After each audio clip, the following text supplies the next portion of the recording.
Good morning दोस्तों, मैं अखिलेश कुमार स्वागत करता हूं आपका अपने यूट्यूब चैनल एग्ज़ाम पास में। दोस्तों, जब हमें पढ़ने का मन नहीं होता है ना, तो हम बहुत सारे बहाने ढूंढ लेते हैं और वो भी अच्छे खासे बहाने ढूंढ लेते हैं।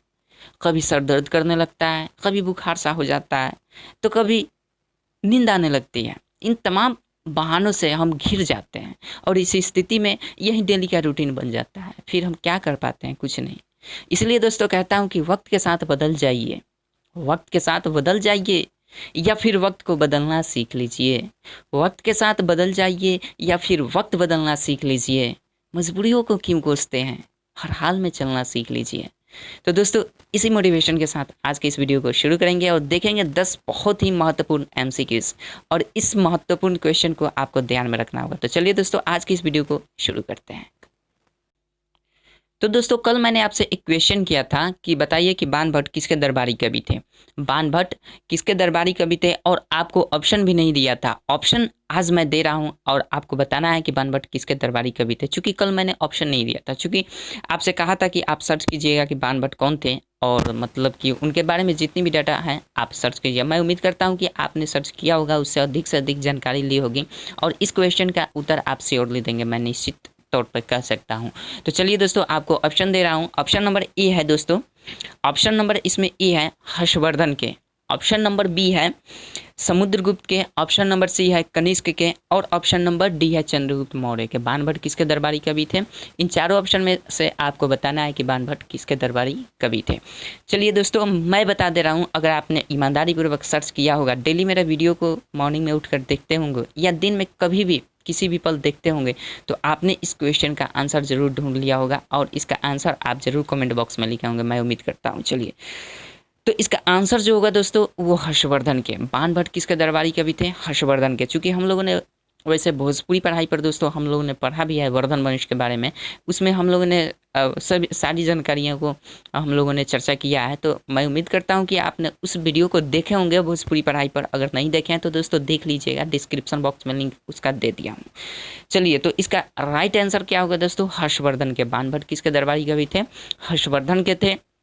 और बाकी के जितने ऑप्शन हैं इसके बारे में भी चर्चा कर लेते हैं। इसके बारे में अगर दोस्तों देखें समुद्रगुप्त के बारे में, तो समुद्रगुप्त के दरबारी कवि कौन था? समुद्रगुप्त के दरबारी कवि कौन था? समुद्रगुप्त के दोस्तों दरबारी कवि याद कर लीजिए, हरिसेन था।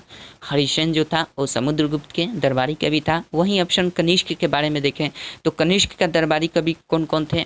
जैसे चरक हो गए, नागार्जुन थे या अश्वघोष थे। तो ये सब जो थे कनिष्क के दरबारी कवि थे।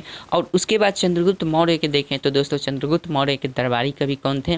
चाणक्य थे। ही तो आप जानते होंगे। तो चलिए दोस्तों, ये कल का प्रश्न था। अब आज के इस वीडियो में पहला प्रश्न देखते हैं क्या है। चलिए, पहला प्रश्न है दोस्तों कि महतारी जतन योजना का संबंध किस राज्य से है? महतारी जतन योजना का संबंध किस राज्य से है आपको बताना है। ऑप्शन नंबर ए है दोस्तों Uttar Pradesh, option number B है बिहार, ऑप्शन नंबर सी है हिमाचल प्रदेश और ऑप्शन नंबर डी है छत्तीसगढ़। बताना है दोस्तों कि महतारी जतन योजना किस राज्य से संबंधित है। तो दोस्तों मैं बता दे रहा हूँ, जानते हैं तो अच्छी बात है, कमेंट बॉक्स में ज़रूर लिखिएगा और नहीं जानते हैं तो दोस्तों याद कर लीजिएगा। चलिए, इसका राइट आंसर जो होगा वो छत्तीसगढ़ होगा। इसका राइट आंसर जो होगा छत्तीसगढ़ होगा।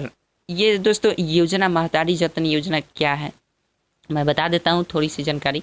महतारी जतन योजना के अंतर्गत छत्तीस राज्य सरकार जो है वो एक प्रावधान निकाली है, योजना निकाली है, जिसके अंतर्गत जितनी भी गर्भवती महिला कुपोषण से पीड़ित हो जाती हैं उनके संरक्षण के लिए ये योजना चलाई गई है। ठीक है, चलिए अगले क्वेश्चन की ओर बढ़ते हैं दोस्तों। अगला क्वेश्चन है हिजरी संवत का आरंभ कब हुआ? हिजरी संवत का आरंभ कब हुआ?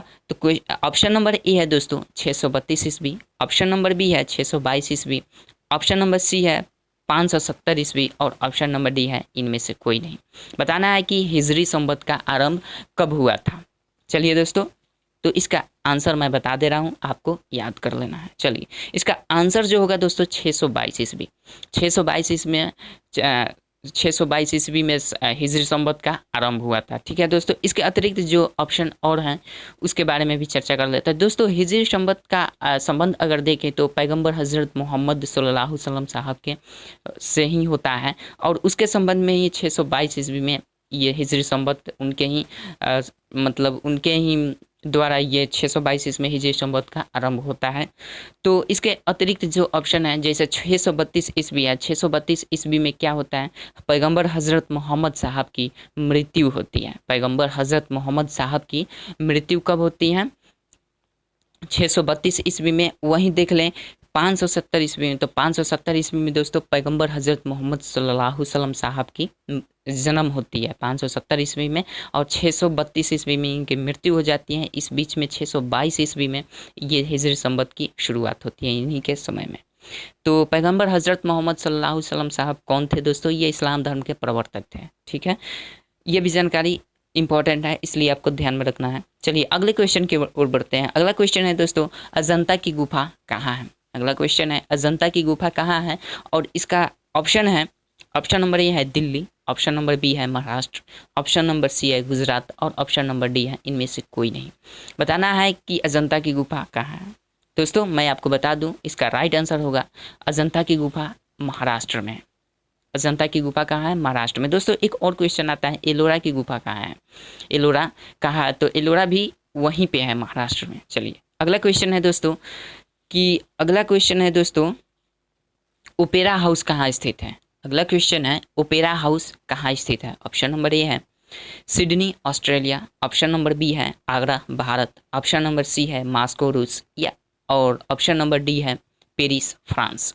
बताना है कि ओपेरा हाउस कहाँ स्थित है। ओपेरा हाउस कहाँ स्थित है? दोस्तों अगर जानते हैं तो अच्छी बात है, कमेंट बॉक्स में ज़रूर लिखिएगा। नहीं जानते हैं तो मैं आंसर बता दे रहा हूँ, आपको याद करना है। ओपेरा हाउस जो है दोस्तों सिडनी ऑस्ट्रेलिया में है। कहाँ? सिडनी ऑस्ट्रेलिया में है। दोस्तों इस वीडियो को आप बार बार देखिएगा, नहीं याद हो तो बार बार देखिएगा। 10 से 15 मिनट का वीडियो होगा, इससे ज़्यादा नहीं होगा।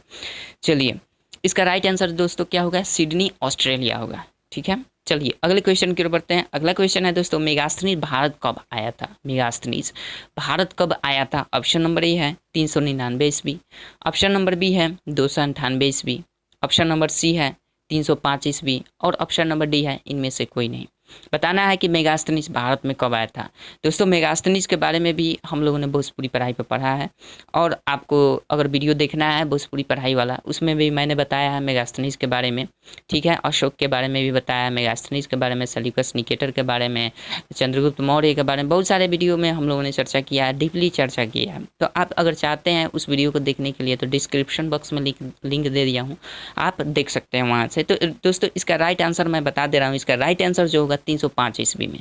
305 ईस्वी में क्या हुआ था? मेगास्थनीज भारत में आया था और चंद्रगुप्त मौर्य के लिए आया था, क्योंकि उधर से सेल्यूकस निकेटर ने चूँकि ये मूल रूप से सेल्यूकस निकेटर का राजदूत था, सेल्यूकस निकेटर के ही कहने पर भारत में ये चंद्रगुप्त मौर्य के राज दरबार में आया था। ठीक है दोस्तों, इससे जितनी भी जानकारी हो सकती है दोस्तों आप डिस्क्रिप्शन बॉक्स में लिंक दिया हूँ, उस वीडियो को देखेंगे तो आपको पता चल जाएगा। चलिए तो इसका राइट आंसर होगा दोस्तों 305 ईस्वी। इसके अतिरिक्त जितने भी ऑप्शन हैं इस पर देख लेते हैं। दोस्तों क्या होता है 399 ईस्वी की अगर बात करें तो 399 ईस्वी में चंद्रगुप्त मौर्य के चंद्रगुप्त द्वितीय जो था, गुप्त वंश में चंद्रगुप्त द्वितीय के शासनकाल में भारत में कौन आया था?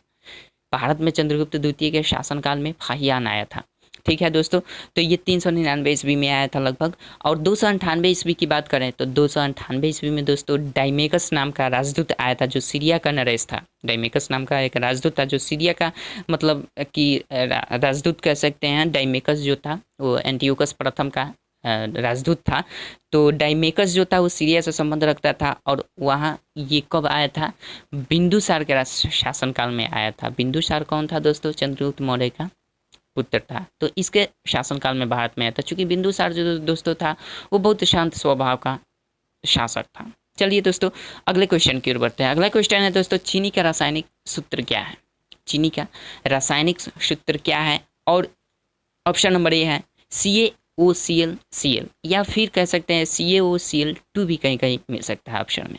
ऑप्शन नंबर बी है CH4, ऑप्शन नंबर सी है C12H22 और O11, मतलब C12H22O11, और ऑप्शन नंबर डी है इनमें से कोई नहीं। इसका राइट आंसर क्या होगा दोस्तों आपको बताना है। चीनी का जो दोस्तों रासायनिक सूत्र होता है वो ऑप्शन नंबर सी हो जाएगी, यानी C12O22 और C12 H22 और O11, ठीक है, मतलब कि C12H22O11 इसका चीनी का रासायनिक सूत्र होता है, ठीक है। चलिए अगले क्वेश्चन की ओर बढ़ते हैं। अगला क्वेश्चन है दोस्तों, अगर दोस्तों ये वीडियो किसी भी तरह आपको अच्छा लग रहा है तो दोस्तों अपने दोस्तों में जरूर शेयर कीजिएगा, इस चैनल को सब्सक्राइब भी कर लीजिएगा और बेल आइकन को भी प्रेस कर दीजिएगा। सब्सक्राइब कीजिएगा तो बेल आइकन जरूर प्रेस कीजिएगा, ठीक है दोस्तों।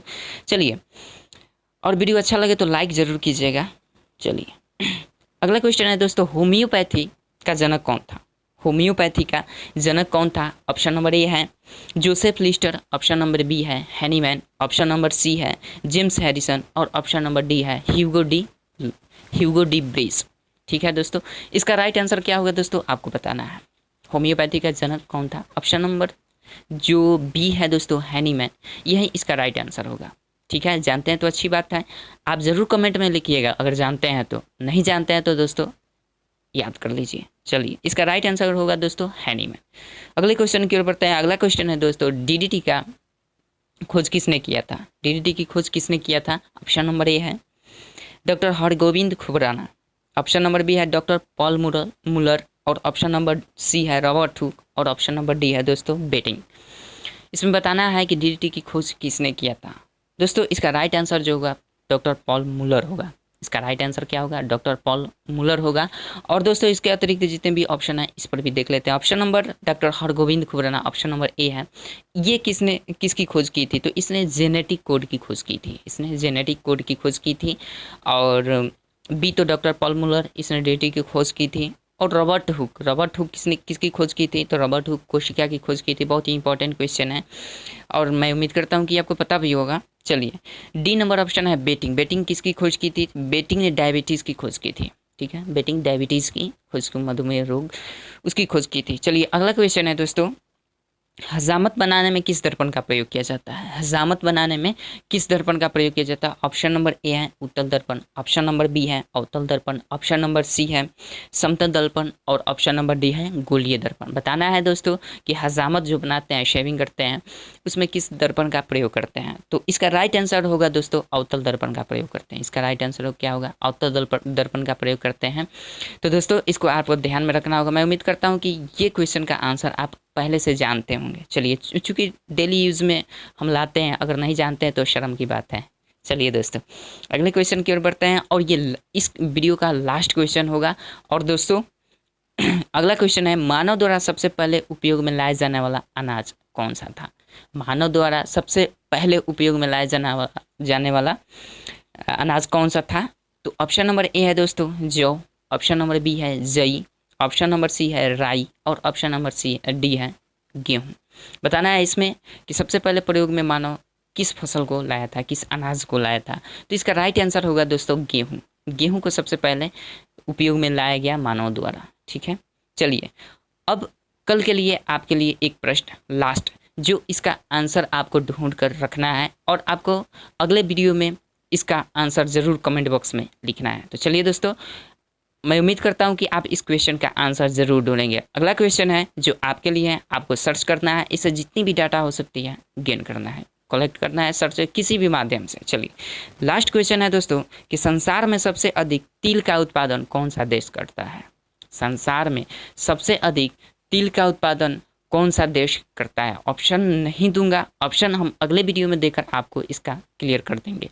तो चलिए दोस्तों मैं उम्मीद करता हूँ कि आप इस वीडियो को ज़रूर शेयर करेंगे और उम्मीद करता हूँ कि इस वीडियो में जितने भी क्वेश्चन हैं बहुत ही इंपॉर्टेंट है, आप इसे ज़रूर याद करेंगे। तो चलिए दोस्तों आज की इस वीडियो में बस इतना ही। आपसे जाते जाते यही कहूँगा कि इस वीडियो का लास्ट जो क्वेश्चन है इसके बारे में आप ज़रूर सर्च कीजिएगा और इसे जितनी भी जानकारी हो सके आप ज़रूर लेने का प्रयास कीजिएगा और अगले वीडियो में ज़रूर आप कमेंट करके इसका उत्तर देने का प्रयास ज़रूर कीजिएगा। चलिए दोस्तों आज की इस वीडियो में बस इतना ही। आपसे हमेशा रिक्वेस्ट है कि आप डेली मॉर्निंग में उठकर आप इस वीडियो को ज़रूर देखें, एक हैबिट सा विकसित करें अपने अंदर, ताकि आपको बीते कल की तुलना आज से करके आपको गर्व महसूस हो कि मैं हम या कुछ ना कुछ नया तो सीख रहे हैं। तो दोस्तों मैं इसी के साथ अपने वाणी को विराम देता हूं और फिर मिलते हैं अगले वीडियो में दोस्तों एक नए वीडियो के साथ, नए क्वेश्चन, नए MCQs के साथ। चलिए दोस्तों आज की इस वीडियो में बस इतना ही। Thank you.